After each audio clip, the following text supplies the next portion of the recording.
Howdy. If you don't know, I'm a city person. Cars here, streets there, buildings everywhere, a bunch of people. Yup, that's city life. But recently, my family started to move. And well, we decided to have a field trip to the countryside for 2 weeks. So I packed my stuff, booked a train ticket, and called a taxi. And that's where things almost went very wrong. See, the only train station I ever went to was called East Train Station. The ticket we got didn't say East. And so, when I saw the message about our destination, my brain automatically sets the taxi to the East Train Station, when clearly there wasn't an East in the message. Luckily, after I hopped in, the driver noticed my friend heading in a different direction. So, I corrected the address just in time and even arrived an hour early. Shout out to that taxi driver. Trip saved. Halfway through the ride, my brother got hungry, so he opened a package of instant noodles and went to fill it with hot water. He tried his best not to spill at all, but at the last moment, when he placed the noodles on the tiny table, it happened. Some of it splashed onto my pants. Well, it did splash on the seat, but my pants! I was a bit frustrated, yes, but I also understood it was an accident, so I wasn't angry at him. Meanwhile, he was really mad at himself for making such a mistake and began venting his frustrations. But either way, we managed to clean up the mess, continue the trip, and finally arrived. First impression? Trees everywhere. Dirt paths, stone trails, wooden cabins, no locks on the doors, oddly enough. But the best part? Silence. No huge buildings, no crowded people, no random noises. It just feels so much peaceful than when I was in a big city. Now, how am I supposed to buy things without any store nearby? Not my problem for now. They brought me to the boys' cabin, rows of bunk beds with people already sleeping. But then, jackpot, I found a smaller room with 2 bunk beds, and nobody inside. Boom, my spot now. One morning, I put on my shoes and felt something hard. I shaked it out, and a huge bug falls out. And well, it's still alive. I was shocked, but I also thought, I guess this thing is kinda normal around here. And my brother went, dang, let's get this guy out of here. But then the bug just crawled into my slippers. I'm chill with bugs, to a point. I grabbed a stick, tried to guide it out, but this thing would not budge. I had to push it out like I was moving a laptop, but we finally tossed it into the bushes. They're probably fine. After that, it was the usual, animating, watching stuff, playing games, pretty much what I do in the city, but with trees. The days was chill, and I continued with my work, but I didn't come here just for peace. The most important reason of all is so I can do archery once more. You see, I love archery, and I've trained several times before. With recurve bows, finger guards, arm guards, bow sights. But here, none of that. Just a traditional wooden bow and a glove to hold the arrow. The instructor played a long history video about archery. Did I take any notes? Nope. History's not my thing, okay? After the video, we went to the outdoor range, just a few blocks from my cabin. The teacher gives us a rundown of the rules where I already know it, like don't aim at people, don't dry fire, wait until everyone's finished. I was ready.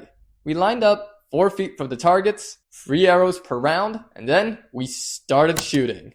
At first, I missed everything. But after a few rounds, I started hitting all 3 arrows on target. My fingers hurt from the string, but whatever. That won't stop me from shooting again if I get the chance. A few days later, I heard we were playing a real-life shooter game. Don't worry, it's just laser tag style. But instead of lasers, they gave us plastic bow and foam arrows. Weird, but okay. The battlefield was right next to the archery range. Foresty, with mounds and hiding spots. The rules were simple. 2 teams, 1 life each, max 4 arrows. You can pick up more from the ground, but now, it is time. Both teams, on opposite sides, arrows drawn, stand slow, ready to strike.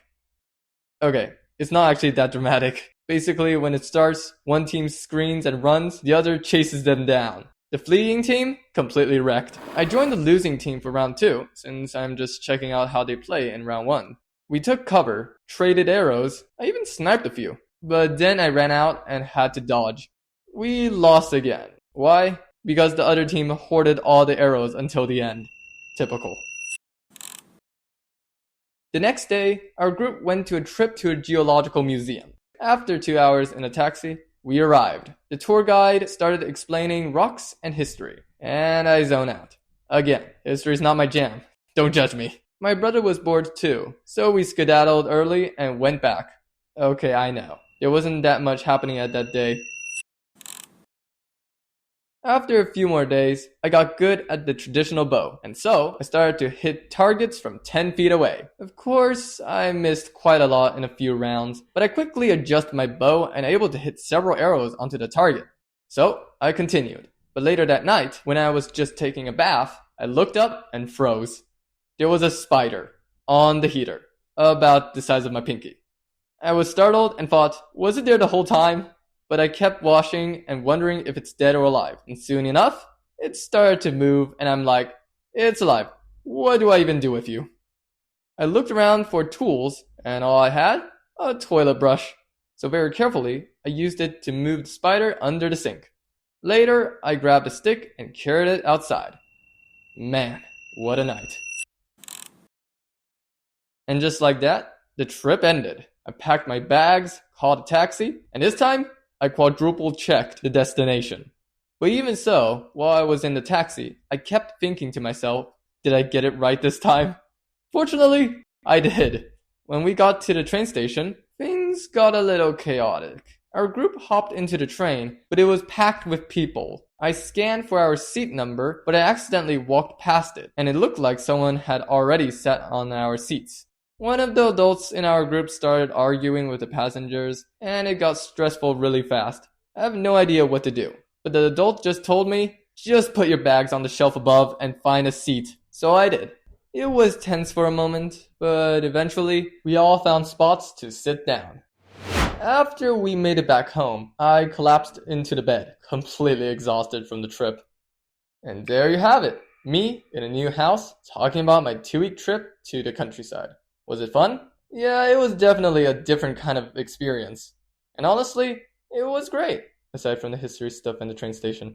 It's always nice to try something new, especially if it feels like it might be interesting. But even if it's not what you expected, well, it's a new experience. So, thank you for hearing me out. Now go try something new and have fun while you're at it. See ya!